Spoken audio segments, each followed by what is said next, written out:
It was the night of my son Leo's birthday. Sarah took him and my friend David to Iceland to see the northern lights.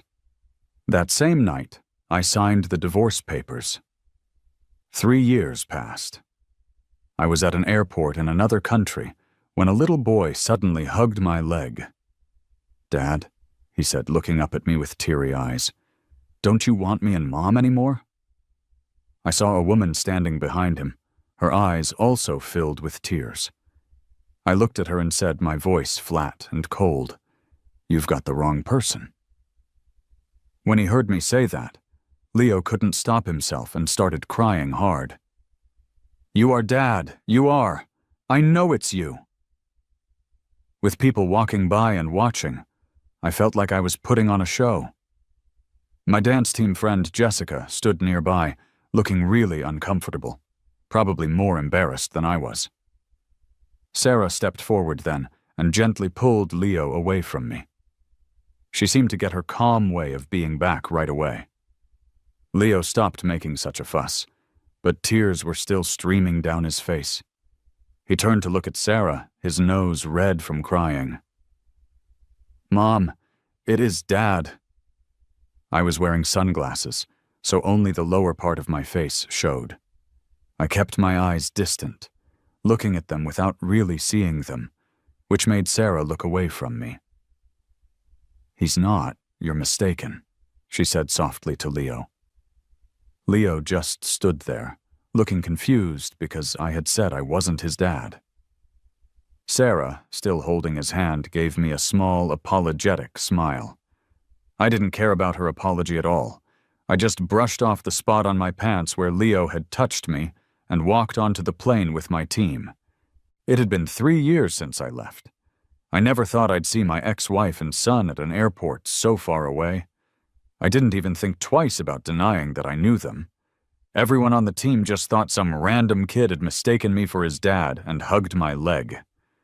The story spread through the dance team quickly. They wouldn't stop teasing me about it.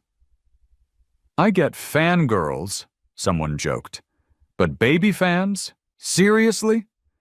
Jessica, who had seen everything, laughed and said, "Mark, your fans are more, diverse than I expected." Someone else said, "You can't say that kid doesn't look a little like Mark," and showed a photo on their phone. Everyone crowded around to see, and then there were gasps. "Wait, isn't this the young master?" I was still trying to get over the shock of running into Sarah, and hearing that familiar name made my eye twitch again. Everyone's love for gossip kicked in. The person with the phone started telling everyone about her, using words like rich family, heiress, and important lady. Everyone was whispering in amazement. They even found old photos of her from the newspapers and compared them to the pictures taken of Leo at the airport. "It's true, Mark. Look," Jessica said, sounding shocked. I just managed a small smile, pretending it didn't bother me. Some people felt sorry for me, thinking I had missed out on something big. Others were more curious about something else. "So, why is the young master confusing dads? Where's his real dad?" "No idea," someone whispered. "Heard Sarah doesn't get along with her husband. Rumor is they divorced years ago but kept it quiet." "Probably true, huh?" "Oh, that poor kid must feel terrible, losing his dad so young." I wasn't so sure about the pity part. I thought about all the men Sarah knew. Plenty of people probably wanted to be Leo's dad. He wasn't exactly lacking in that area. Sarah had always been known for being a bit of a flirt. I'd known her my whole life. Those charming eyes of hers could make anyone feel like they were in a movie. She was bold and wasn't afraid to stand out. All the boys she flirted with, from kindergarten all the way through high school, ended up falling for her. She dated all sorts of guys, from quiet university students to famous actors. Her taste was all over the place. The longest she dated someone was 3 months, the shortest was 2 weeks. But she never seemed to like someone like me, someone she'd grown up with. When someone asked her why, Sarah said being with me was like being with her own right hand, just always there and not exciting. So why did she marry me? My marriage to Sarah wasn't about love. It was about our family's businesses and connections. Sarah saw her marriage and love life as just pieces in a big family game. So she decided to live life the way she wanted. After all, she'd have to marry me eventually, so why not date a few more people before it happened? "You better be careful," her friends warned her. "Mark might leave you one day." Sarah just laughed. It was hard to tell if she was really confident or just being sarcastic. Sarah was quite a wild person. Even after we were engaged, I couldn't change her. I remember one year she had a party on a cruise ship in Victoria Harbor with male models, and pictures of it ended up online. Her wild lifestyle caused a big stir, and our families put pressure on me to bring her back, especially since the company's stock was having problems. When I got there, the model she was with looked really interested in me. He put his arm around her and asked Sarah in a cheeky way, "Who's this guy?" "My fiancé," she said. The model's eyes got wide. "You're marrying this stiff guy?" Since I was a kid, I had been taught to act properly and carefully. Everything I did was planned and neat.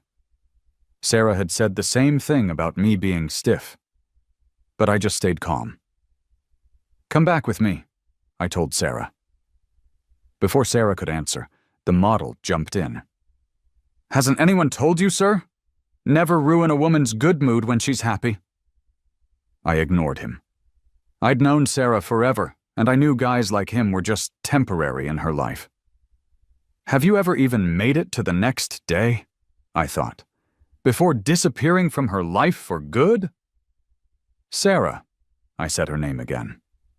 Sarah pinched the cheek of the model who was pouting in her arms because I hadn't reacted to him. "Should I go back?" she asked me playfully. The model looked at me and pushed a full glass of red wine towards me. "If he drinks that, you can go," he said. Sarah didn't say anything, just watched me with a teasing smile. That was her way of saying she agreed. To be honest, I'd had a pretty easy life because of my family. I was a good match for Sarah in terms of background. I hadn't really faced any big problems, except when it came to Sarah. It felt like she always found a way to make me feel small or foolish. I remembered what they had said on the way here. I clenched my fist, but in the end, I picked up the glass of red wine and drank it all in one go. I started coughing hard, and my eyes turned red. I looked stubbornly at Sarah. "I finished it," I said. "Now, come with me." Sarah chuckled. "Why are you being so obedient?" She reached out to wipe the wine from the corner of my mouth, but I pulled away. Sarah paused, then let out a short, indifferent laugh. She pushed the model away from her. "Let's go," she said. "I've handled plenty of situations like this before." Back then, I felt like I was just following a script, like a character in a play. After the divorce, it felt like I had finally broken free from that story. I felt like someone who was drowning and managed to grab onto a piece of wood floating by, like I was starting over. I think Sarah might feel the same way. Without someone boring and strict like me holding her back, her life must be going really well. I quickly tried to put that meeting with Sarah behind me, but the people in the dance troupe, maybe because training was so boring, didn't get much new gossip. So they kept talking about it. One day the director suddenly brought a group to visit the theater. Sarah was in the middle of the group, surrounded like a celebrity. The dance troupe immediately recognized her as the person they'd been gossiping about. They nudged each other excitedly. The director introduced everyone in English. "This is our rehearsal room. These are our troupe members, and this is our principal dancer, Mark." Sarah was wearing a sharp suit and looked very powerful. There was no sign of the awkwardness from our airport meeting or her usual flashy style. Her charming eyes now looked steady and in control, changed by years in the business world. I quickly looked away, not wanting to interact with her much. I hoped she would ignore me, just like she had at the airport. But then, I heard Sarah's playful voice. I know him. He's my husband." Before Sarah joined the troupe, everyone was curious about her. But the biggest question was always, who is Sarah's husband? I wasn't like Sarah, who was in the news all the time. Even getting married and having a child, I kept it quiet. My secret identity was suddenly revealed by Sarah's teasing comment. Everyone was shocked to realize that the person they had been gossiping about was standing right next to them. They looked at me in a strange, confused way, because before Sarah spoke, they were excited, thinking the director introducing me was the start of a romantic story. They didn't expect it to be about a reunion with my ex-wife. After leaving the theater, I saw Sarah standing by her black car downstairs. She looked like she belonged there, blending into the night. When she saw me, her eyes lit up, and she smiled, calling out, "Mark!" Her voice was warm and sounded completely natural. It felt like the 3 years we had been apart hadn't happened at all. I didn't stop walking, and she reached out to grab my arm. I slapped her hand away. "Get lost," I said coldly. Sarah turned her head from where I had hit her hand. She looked surprised, but her smile didn't go away. "Mark's got a temper now," she said, "even hitting people." I just glared at her coldly, but Sarah asked, "Have you calmed down yet? Come back with me, Mark. I miss you."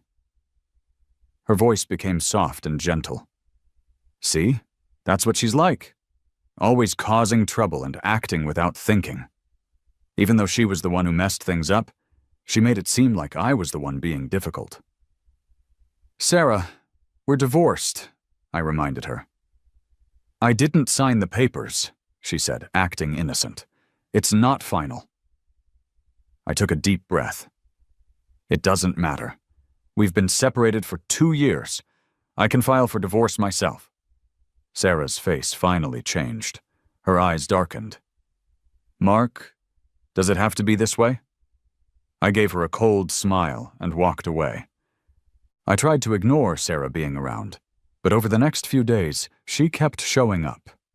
She would find reasons to come see my troupe perform or wait for me at the theater after work. It was really annoying. When we were married, she was never home. She wouldn't even tell me when she was traveling, just fly off with some man she was flirting with. Now, Sarah seemed to have all the time in the world to bother her ex-husband. What was she trying to do? I didn't want to think about Sarah, but people kept telling me news about her. When Jessica came over, looking a bit unsure, I was focused on getting ready for our next performance. "Mark," she said hesitantly. "Who's this David? What's going on with him and Sarah?" It had been a while since I had heard that name. I paused for a moment. Jessica showed me her phone. That's when I understood. Yesterday, Sarah hadn't shown up at the theater. She had gone to an auction and spent a huge amount of money, $100 million, on a pair of cufflinks. The news reported it, and people online were guessing who they were for. David, a popular actor in the country, posted a message on social media afterward that seemed to hint the cufflinks were a gift from Sarah. People who liked to gossip then looked into David and found out he was now a very famous celebrity who was supported by Sarah, and it was rumored they had a special relationship. The news had even caught David and Sarah traveling together once and used the phrase, "like a family of 3, in the headline. Since the troupe found out who I really was and thought about the rumors they had heard before, they couldn't help but feel worried and sorry for me. After practice, I saw Sarah waiting at the theater door again. She was still as focused on herself as ever. Even though I had turned her down a few times, she still acted like she wouldn't take no for an answer. With all the gossip about her and David lately, she seemed completely unaware. "I've booked us a table at that French restaurant you wanted to try," she said. "Let's go together." After Sarah started trying to get me back, she quickly learned about my life and what I liked over the years. She always used these kinds of tricks on her boyfriends or the guys she was interested in. While we were eating, Sarah handed me a small box. "I found something yesterday," she said. "Thought it might suit you." I opened it up. It was the incredibly expensive cufflinks from the auction. "Turns out you didn't give these to David," I said, my voice dripping with sarcasm. Hearing that name, Sarah frowned a little. "He doesn't deserve them," she replied, sounding a bit disgusted. I found it amusing. "Weren't you quite fond of him before?" I asked. This was the first time Sarah and I had sat down and talked so calmly since we had seen each other again. David's name was finally being discussed between us after years. When I first got married, I just planned to be polite and get along with Sarah. I knew she was very enthusiastic about making every guy in the world feel special, so I had already decided what my place would be in her life.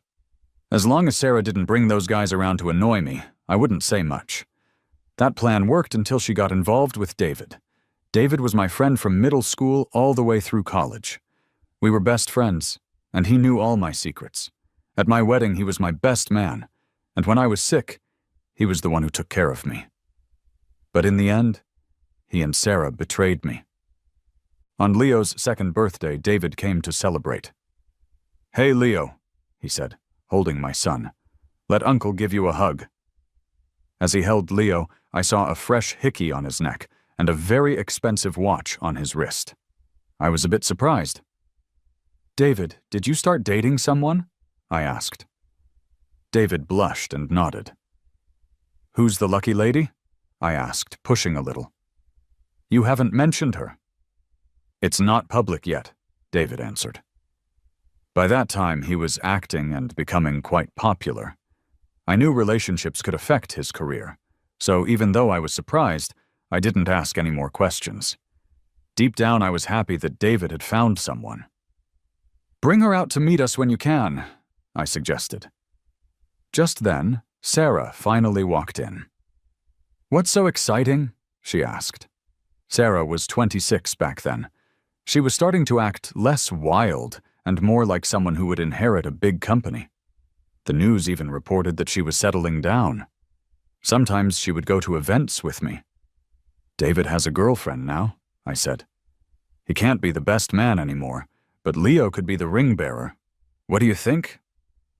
Sarah smiled gently and took Leo from David. David smiled too. I thought they had agreed. Looking back now, it was all just sad and ironic. As David's acting career got bigger, many people who didn't like him said he was only successful because he had help. I was his loyal friend, so I often defended him online. I didn't want him to see the negative comments and get upset. "People think you have someone backing you," I joked to him on the phone. "How clever. They somehow know your biggest supporter is me." There was silence from David's end, and I started to worry. Then I heard David's low laugh, mixed with something I couldn't quite understand. "Thanks, Mark," he replied. "I'm good." Even though I was surprised by his reaction, I finished our call. "That's good, don't worry. If you need help, Sarah's public relations team can step in." "Okay," he said, and the call ended. Soon after, the negative comments about him disappeared. A year later, David became very famous because of a popular TV show. Sarah was a sponsor for the show, and it won an award. I asked her if I could present an award, pretending I wanted to support my friend on his big night. On stage, I hugged him and the trophy. "Congrats," I said. "Is your girlfriend here?" David gave a knowing smile and hugged me back. "Yeah," he said. "She's in the audience." Afterward, I looked around the crowd, trying to find her. "What are you looking for?" Sarah asked. "David's girlfriend," I said. "Heard she's here today." Sarah paused while putting my jacket over my lap. "Don't be so curious," she said.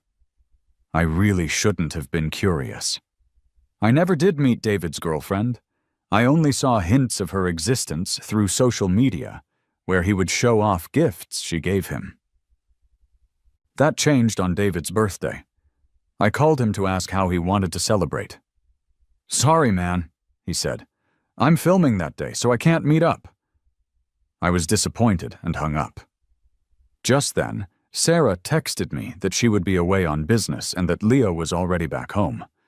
With nothing else to do, I decided to surprise David to celebrate our friendship of over 10 years. That night, I went to David's apartment, where he was resting between filming. In the quiet darkness, I saw two people tangled together and heard sounds of them being intimate. I heard Sarah say, "I bought new lingerie. Wait till you see it." And I knew she was with David. 3 days later, I was on a plane flying back home. Sarah put a blanket over me. She mentioned that the news people were at the airport to take pictures. Seeing my cold face, she squeezed my hand. "Mark," she said, "you should smile." Just 3 days before, Sarah had told me directly that she wanted me back. For the past 3 years, she had been telling people that I was away studying more, but she said I couldn't just stay gone forever. Those photographers really had nothing better to do. They had written countless stories about Sarah and me having problems in our marriage. Sarah couldn't keep hiding them all. "Why bother hiding it?" I sneered. "Isn't it the truth?" I told her that next month was Leo's birthday, and he was old enough now to understand things. I didn't want him to grow up in a family that was falling apart. "You can marry a new guy," I said, "and he can have a new dad. Whether it's some random person she likes or David, I don't care." Sarah's eyes flickered, and she looked away. "You're not like them," she said. Those were her exact words. I frowned angrily. I didn't want to go back home, but Sarah always had her ways. "I know you like the dance troupe here," she said, trying to convince me. "You can still dance after you come back. You can even bring your troupe mates with you." She was using my friends' jobs to threaten me. I slapped her across the face. "Sarah," I said, "you're disgusting." Sarah just laughed it off. "Mark," she said, "don't hurt your hand."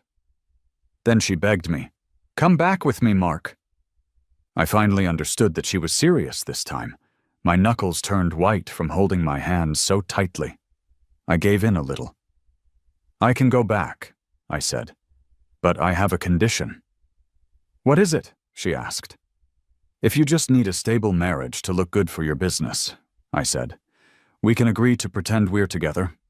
Later you sign the papers, and we get divorced without telling anyone." Sarah stared at me intensely. "What if I don't agree?" Her voice was slow and strained. I looked back at her calmly and raised my left wrist. I showed her the deep scar there. "Then," I said, "I can choose to escape, or I can choose death." As soon as she saw the scar, her face turned pale, and I saw pain in her eyes. "Sarah," I said, "there are 365 days in a year. You can't watch me all the time." Sarah finally agreed. After we got off the plane, we walked through a special path that had been set up for us. By the time I was back, pictures of Sarah and me looking close together were on the front page of the newspapers. Sarah seemed quite happy about it, chatting excitedly on the way home. "The house is already just like it was before," she said. "The gardens are full of tulips now. Weren't you really into those?" She talked a lot, and it started to annoy me. Seeing that my eyes were closed and I was frowning, she stopped talking and carefully adjusted the blanket over me. Once we got home, I saw Leo. He was dressed neatly and holding the butler's hand, looking a little nervous beside the big iron gate. When he saw me get out of the car, his eyes, which were like black grapes, lit up. "Dad," he said, and hugged my leg tightly. He looked up at me with shiny eyes. "You're finally back." This time I really looked at him closely. When I left, he was only 4. Now he had grown quite a bit, looking like a small young man. He is my child. I should love him. But right then, I held back the urge to hug him. I just patted his head gently. "You've grown taller, Leo." Even with just that small touch, Leo was overjoyed. "I got you a gift, Dad," he said, and pulled out a little gift box. But I didn't take it. His hopeful smile disappeared, and he looked anxious and unsure. Sarah stepped in. Leo, Dad just got back and is tired. Let him rest first. Oh, okay, he said. The house was exactly as Sarah had said, unchanged from when I left. The vase in the living room hadn't moved. The small decorations on the table were still there. I remembered Sarah complaining about how childish they were and not her style, but she had kept them after I left. Then, in the main bedroom, I saw the wedding photo that I had smashed. It was now perfectly put back together and hanging on the wall. I paused for a moment. Beside me, Sarah's face looked tense, her hands clenched into fists. She was probably expecting me to say something, but I stayed silent. Then, her hope turned into disappointment. Worried that I might not be comfortable, Sarah personally told the butler about how my tastes and habits had changed over the years. Leo stood nearby, watching me eagerly, but also nervously. I slept for a long time to get over the time difference. When I woke up the next day around noon, I heard people talking downstairs. It was David. I had just returned, and there he was. He was sitting casually on the sofa, talking to the butler as if he owned the place. Hearing footsteps, he looked up. His handsome eyes stayed on me for a few seconds. Then he smiled. "Mark," he said, "you're back." I ignored David. The butler who had just been talking to him came over respectfully. "Sir, you're awake. I'll have them prepare your meal." David seemed surprised that I had ignored him. Then he walked over casually. "Mark," he said. His eyes stopped on my wrist for a second. I was wearing the watch Sarah had gotten me. News reporters had seen it yesterday, and some nosy people who liked to gossip had zoomed in on the photo and posted it online next to David's unclear message. Their article asked why a watch that was supposedly bought for a young actor was on someone else. People online started attacking David about it. "Didn't someone say this watch was a gift from the CEO to a certain someone?" they wrote. "How come someone else has it? Ha ha ha, someone can't stop trying to be famous." Hot news. David and Sarah's husband were once close. Cold news. David likes the CEO. Wow, is it true? Shameless, stealing a friend's wife. The whole thing became a huge topic on social media that day. David's fans couldn't defend him fast enough, jumping into arguments online. "When did David ever say the watch was for him?" they argued. "I'm so tired of people who twist things around. It's people like you who make the internet so awful." "What do you mean, snatching a friend's wife? Everyone knows our David is Little Master Leo's godfather. You guys can turn a close relationship into rumors? I'm just done with you all." With all the talk growing, David just couldn't stand it anymore. He posted another message online. "Sorry for taking up your time," he wrote, "but I'm really sorry you misunderstood." But not many people seemed to care about what he said. Most people online were still criticizing him, saying he shouldn't claim things that aren't his. I can't see David's face right at that moment, but knowing him, he probably didn't sleep well last night. But bless his heart, he still showed up here this morning. I was just slowly eating my breakfast. David still had a smile on his face. "Mark," he said, "we haven't seen each other in 3 years, and you're just as handsome as ever." Honestly, I have to give David credit. After everything that happened, he could still stand in front of me and pretend nothing had happened. It was truly amazing. "But you look more unbearable than ever," I said. David's smile wavered, but he quickly recovered. His eyes looked watery and apologetic. "It's been 3 years," he said. "Are you still mad at me?" Before he could finish speaking, he let out a sharp scream. Milk was dripping down his face, soaking his clothes. David looked at me, shocked and unable to believe what I had done. "Can you just shut up?" I said. "You're making me sick." A look of anger flashed in David's eyes. I turned to my butler. "Is the guest system in this house so bad," I asked, "that anyone can just wander in?" The butler mumbled something, too afraid to answer. I grew more annoyed. "Get him out of here," I said. "I've lost my appetite for breakfast." "Yes, sir," the butler said and went towards David. "Mr. David, please." "Mark, who do you think you are to kick me out?" David couldn't keep up his calm act anymore and spoke up angrily. I found it hilarious. "This is my home," I said. "I'm the man of the house. Do I need a reason to ask someone to leave?" I finally looked David in the eye.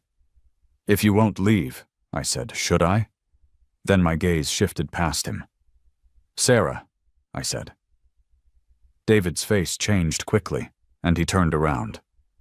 "Sarah, I'm not—" But seeing the empty doorway behind him, he stopped short. He turned back to me, looking furious. "Playing tricks on me?" he asked. I couldn't help but chuckle at him. David was even angrier now. His face seemed twisted with rage. I got up from the dining table and headed upstairs. As I went, I told the butler to bring me a new breakfast later. I also told him to throw away the carpet and the sofa that David had touched. "I find them dirty," I said.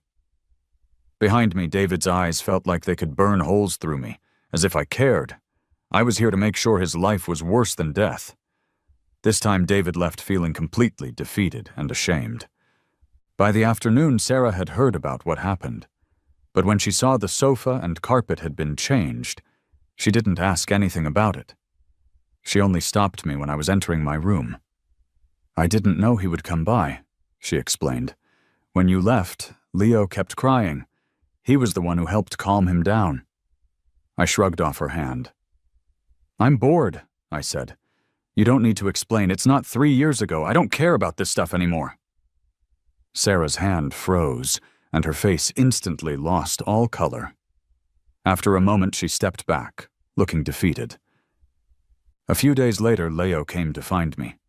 He stood behind a garden pillar, looking at me again and again, but he still couldn't find the courage to come closer. This had been happening for days. I had noticed him right from the start. Today, finally, I set my book down and turned to him. "What's up, Leo?" He glanced around, and once he was sure I was talking to him, he carefully walked over. I didn't say anything else. Leo gathered his courage. "Dad," he said, "will you make a cake with me?"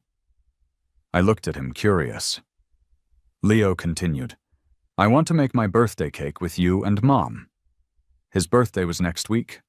A very famous pastry chef was already designing and making that cake. I thought for a moment, then agreed. "Sure," I said.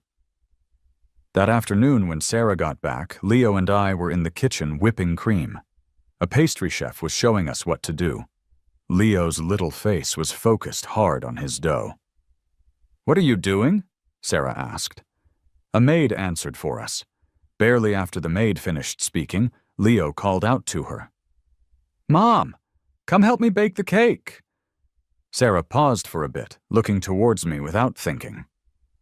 Seeing that I was quietly okay with it, her voice became brighter. By the time we finished, it was 4 in the afternoon. The chef looked at the cake we had made. "Now," he said, "let's all 3 of you add the final touches to the cake." Leo picked up a piping bag. I guided his small hand, and he turned to look at me, his eyes bright. He then glanced at Sarah behind me.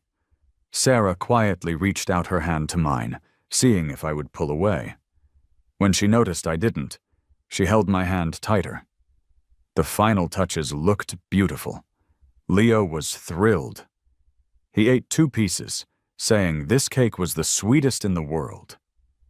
"For my birthday," he said, "I'll make another one. The most awesome sweet." For Leo's birthday this year, the company had a special video made and showed it on the largest screen in the city to celebrate. They also invited some important business people to join, and some news reporters came along too. Leo had had birthdays before, but never as grand and fancy as this. This was probably Sarah's idea, because it was more than just Leo's birthday. It was also the first time we were appearing publicly as a family of 3 in 3 years. I could tell she really cared about this birthday celebration. On the day of Leo's birthday, important people from all different areas gathered. Besides the invited reporters, photographers from the news tried to get in to take pictures, so everyone was hanging around outside the house. Some people even started broadcasting live online. The excitement was huge. But pretty soon, people noticed that David wasn't invited. "Isn't David supposed to be the little prince's godfather?" people asked online. "Why didn't he show up?" "He wasn't invited. Ha. Seriously? Who started the rumor that David is the godfather anyway? Do people really believe that stuff?" Come on. Everyone's forgetting that photo from 4 years ago with Sarah and her son? Exactly. The three of them looking at the northern lights in Iceland. If they weren't close, why would they go together? People online were arguing fiercely. David's fans tried to make excuses, claiming he was busy filming and mentioned he was thankful for the invite. But then, David himself showed up at the entrance to the house. "See," his fans said, "I knew David would show up for the little prince's birthday as his godfather." The fans quickly changed what they were saying. I saw David then. He was kneeling in front of Leo, giving him the gift he had brought. "Leo," he said, "see what I got for you?" Leo had no idea about everything that had happened. He happily accepted David's gift. David saw me and gave a perfectly controlled smile as he walked over. "Mark," he said, speaking just loud enough for only the two of us to hear. To everyone else, it looked like we were still friends. He chatted with me, smiling warmly. "I know you don't want to see me, but I still came," he said. "But you're leaving soon, right?" I laughed as I replied. David's face changed. It turned out Sarah had noticed him. Sarah looked quite angry. She didn't expect David to show up without being invited. But since it was Leo's birthday, she held back her anger. She just gave a look to the security guards, planning to have them take him away. David used to be treated with respect because he was my friend. Who would have thought he would get kicked out in public someday? Right before the security guards took him away, David grabbed my arm angrily. "Mark," he said, "I just wanted to celebrate Leo's birthday. Was that really necessary? Leo grew up with me around. I genuinely care about him." "Really?" I stared at him. "Your genuine care means trying to take my place? Back then, you even wanted my wife. Who knows if you'd want my son, too?" "So this is your revenge?" David looked at me, full of anger and resentment. "You know how hard I've worked to get here," he said. "Now you have Sarah take away my jobs and opportunities? How could you do this to me?" David accused me. Only then did I realize why David had shown up without being invited. It was a risky move. After he left the house that day, I had taken back all the support and opportunities that had been given to him. His fans hadn't noticed anything yet, but people in the industry had already heard the news. David, having come this far, wouldn't let all his effort go to waste. He took a chance and came to Leo's birthday party to stop the rumors and, as his fans guessed, to get some attention. "What's been so tough?" I laughed at him. "Didn't I help you get into the industry in the first place, with all the connections and opportunities? Without me, do you think you could have gotten this far with just your good looks and no background?" Watching David's face turn red and white with embarrassment, I didn't mind making him feel a little worse. "Guess why Sarah just now took away your support?" I said. "Because I'm back. She wanted to show me that she's serious about us, which is why she's getting back at you now." "David, do you think you only made me angry? Don't forget about Sarah. To her, I'm the most important one." I chuckled, feeling a mean sense of satisfaction.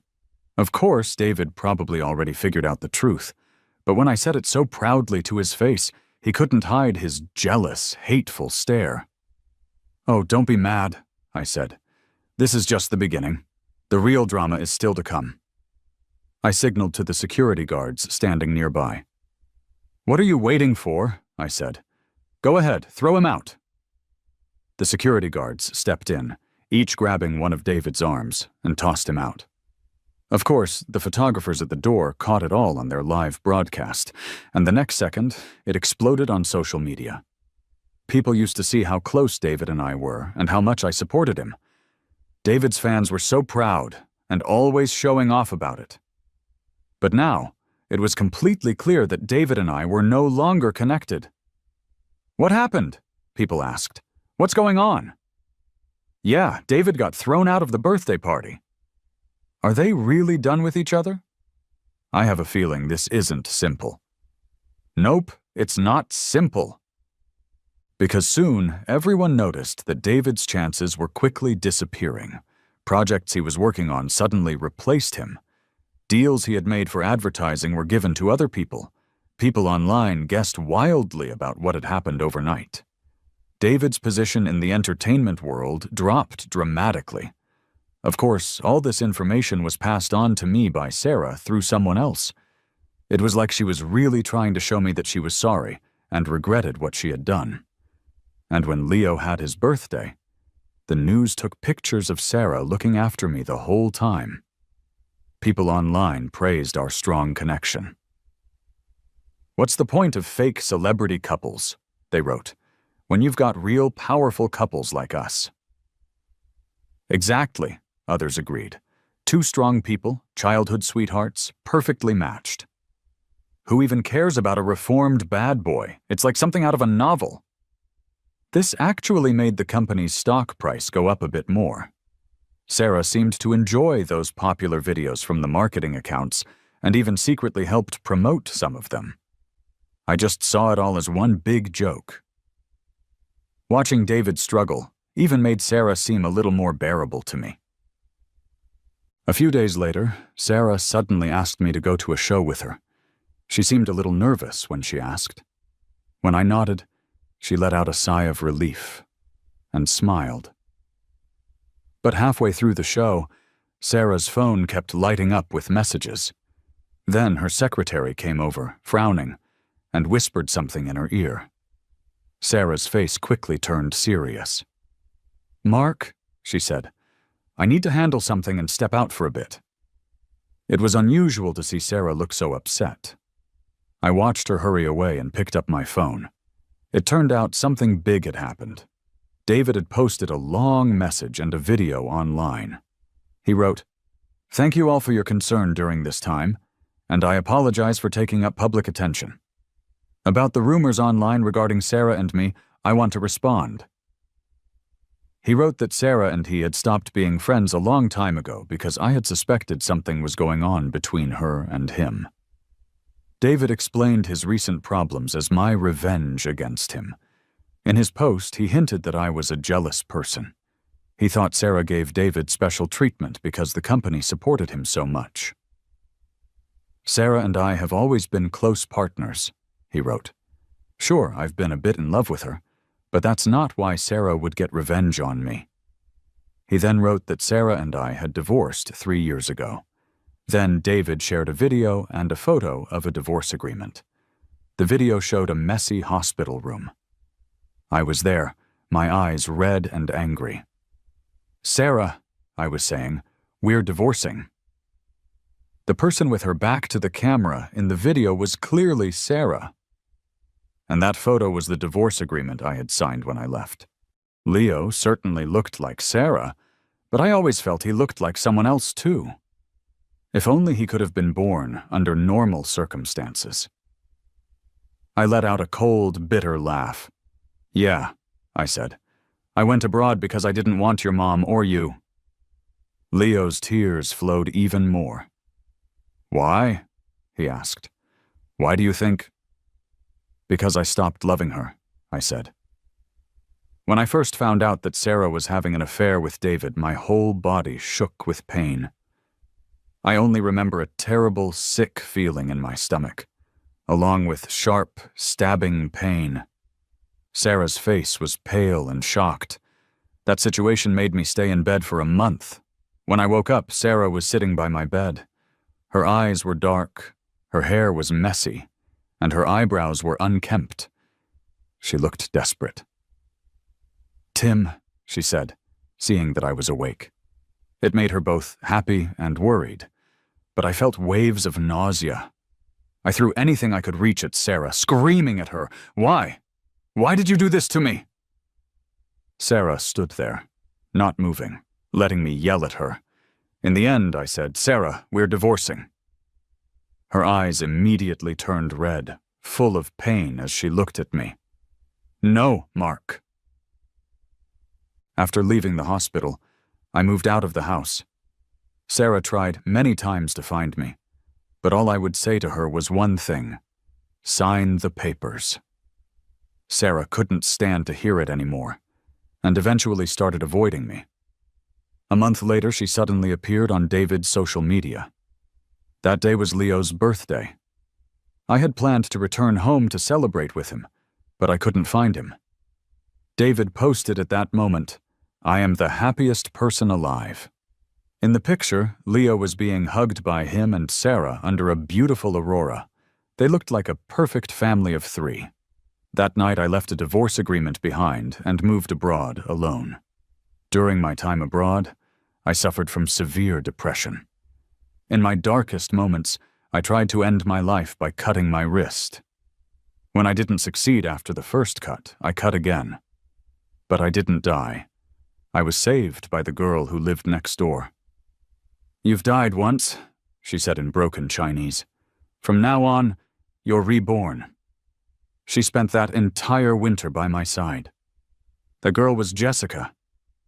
Leo didn't understand what trying to end your life meant. He just cried his heart out over and over. I looked up without showing any emotion and saw Sarah standing at the doorway. She had come back without me noticing. Her expression was just like it had been that day at the airport when we saw each other again. She was shocked to see me. Then suddenly her eyes turned red, and she couldn't keep her composure. Sarah and I didn't say a word to each other after that day. Sarah disappeared again. The news was that she was dealing with David's situation at the company. She wanted desperately to fix things between us, trying to carefully repair the damage. But David had messed things up completely, ruining her efforts. She went after David almost like she was getting revenge, putting a lot of pressure on him. David was an artist who worked for her, and she had information that could hurt him, whether it was big or small. And if there wasn't any, Sarah would make some up. Soon, a lot of bad things about David came out. And on top of that, a video from someone who didn't reveal their name appeared online, pushing David into a terrible situation. The video showed David's many shameful actions from when he was a child onwards.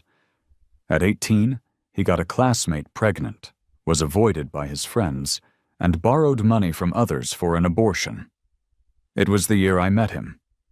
He begged me not to tell anyone, saying it had ruined his life. I felt sorry for him and lent him money. David helped me out with many things in return, and we became best friends. At 19, to win a competition, he secretly put nails in another dancer's shoes, causing them to fall and miss the competition. He claimed he won first place because of luck. At 20, he started acting and slept with directors and writers to get important roles. Afterward, he cried to me, claiming he was forced, and I put a lot of money and effort into supporting him so he wouldn't be treated badly in the industry. And there was so much more. David acted like he was a poor, perfect person in front of me. I was completely fooled by him. Looking back, I realized I never truly saw him for who he was. After the video was released, what people thought about David completely changed. Fans who had supported him before, after finding out who he really was, caused a huge scene by stopping following him and criticizing him. David was finished. The authorities got involved and issued a statement saying that David's claims were completely false and that legal action was being taken. Sarah shared the announcement and added, "Mark is my only husband." A week later, this dramatic situation came to an end. David disappeared online. The world became quiet again. Until one day, Leo disappeared. At the same time, I got a call from David. "Mark," he said, "I've got your son. Meet me and I'll let him go." Of course, I didn't meet him. I called the police right away. An hour later, Leo was rescued. He was holding onto my neck and crying because he was scared. David was arrested. Hatred filled his eyes. "Mark," he said, "you win." I let Leo go and walked over to David. I slapped him twice, hard. It happened so fast even the police couldn't stop me. By the time they reacted, I had grabbed David's hair and was pulling hard. David screamed in pain. "David," I said, "those slaps, one from me, one from my son. I've done nothing wrong to you. But what you've done? 10 cuts wouldn't be enough to make me feel better." David sneered. "Mark," he said, "if you hadn't told my classmates about my affair, would I have been avoided? You became my friend just to see me beg like a dog? You're no different from them, looking down on me." Finally, I understood. David had hated me for a long time. He stared straight at me, saying each word clearly. "Truth is, Mark," he said, "I slept with Sarah a long time ago." David's mean smile was like a final blow meant to completely destroy me. I paused for a moment, then calmly said, "Believe it or not, I never told anyone about your pregnancy issue." David froze. Sarah hired the best legal team with one request. She never wanted to see David again. David was held by the police and given a prison sentence. I heard that the trial was shown live on TV across the country. It was basically the end of his public life. After things settled down, Sarah sighed with relief. But she still couldn't face me, terrified that I would mention divorce if we were together for too long. Later, Leo wanted to visit the amusement park. He had just gone through being kidnapped, so to help him feel better, I agreed. Sarah took a day off to join us, but on the way to the park, a car ran a red light. Sarah quickly turned the car to avoid it, crashing into the bushes. Luckily, it wasn't serious. I was fine, Leo was fine, but Sarah wasn't. To check if she had any problems from the crash, the hospital did a series of tests. Sarah only had a mild concussion, but they found out she had HIV. When the doctor told us the news, Sarah's parents were there. Her mother cried out in pain, collapsing from the shock. Her father, who was usually calm and strong, told the doctors to make a treatment plan right away. I stood in the hallway, looking through the glass at Sarah, who was lying on the bed, looking lifeless and dull. I walked in. She was leaning against the head of the bed. What were once beautiful, bright features were now lifeless. Her face was pale and looked fragile. She managed a weak smile when she saw me. "Mark," she said, "do you think this is karma?" Sarah started treatment, but we knew the truth of the situation. With her family's money and resources, they could only make sure she wouldn't be in too much pain as she passed away. I went back to the house. Leo hadn't realized what had happened, thinking his mom was just busy. 2 months later, I got a call from Sarah's lawyer. "Hey, Mark," he said. "It's Sarah's attorney."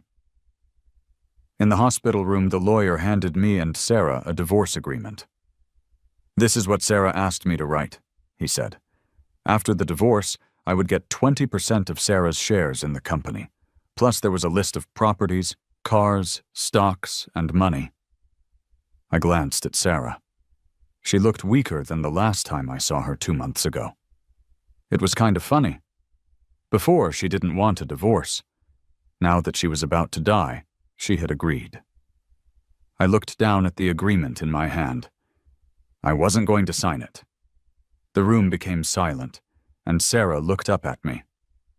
"Why?" she asked. "Haven't you always wanted a divorce from me?" "Yeah," I said, "I did. I had wanted to get away from Sarah for a very long time. But now that she was dying, what was the point in running?" I turned to the lawyer. "Can you leave us for a bit?" I asked. "I have something to say to her." After the lawyer stepped out, it was just me and Sarah in the room. "You know why I won't sign those divorce papers?" I continued. You think I'm hesitating? No. I hate you more than anyone. I wish you would die. She thought I would become soft because she had decided to change her mind late in the game. Not after everything I had been through. Ever since she forced me to come back to the country, I had been planning my revenge. I didn't expect her to get sick and be the one to go first. So now she was trying to be nice, giving me just 20% of the shares? Who cares if Sarah dies? I become her rightful heir. I get more. Did she think her last-minute kindness would make me forgive her? No. I would hurt her before she left. I hate Sarah, I said. She met my gaze. Even if you could get back at me, she said, what's there to fear from someone who's nearly dead? I was done talking. Sarah's gaze trembled, and she realized I meant every word. Then, with effort, she spoke, her eyes showing both control and deep feeling. Mark, she said, I won't fight back. I love you. I laughed coldly. Oh, love, I said. The more you talk about it, the less I believe it. Sarah, I've known you for years, but I never felt it. That was the last time I saw Sarah. Her parents kept the news quiet to avoid problems with the company's stock. 2 months later, the hospital called. Sarah was going to die soon. This time the room was crowded, including that same lawyer. He read Sarah's will, which was allowed. She was unconscious, kept alive with tubes and oxygen. In the will, Sarah left 60% of her shares to me and 20% to her son, Leo, with me managing his share until he turned 18. I didn't expect Sarah to change her will. The silence in the room was only broken by the lawyer's formal voice. Right after he finished reading, Sarah's heart monitor beeped twice, then went flat. Soft crying filled the room. Everyone bowed their heads and showed their sadness. I watched as they put a sheet over Sarah's face, hiding how I felt. After Sarah passed away, Leo was taken by her parents to their family home. He was meant to be the next heir. He held onto my leg, refusing to go. Dad, he cried, are you leaving me? He didn't understand what saying goodbye meant, but on the day of Sarah's burial, he seemed to sense something. Now he had to leave me. Leo's tears felt like needles cutting into me. I finally knelt down and hugged him. No, I said. But I couldn't take him with me. Sarah's parents needed him now, and it was the best place for him to be. I had lived for decades trying to be a perfect son and husband, but as a father, I felt I owed Leo so much. I'll always love you, I told him. But I need to love myself too.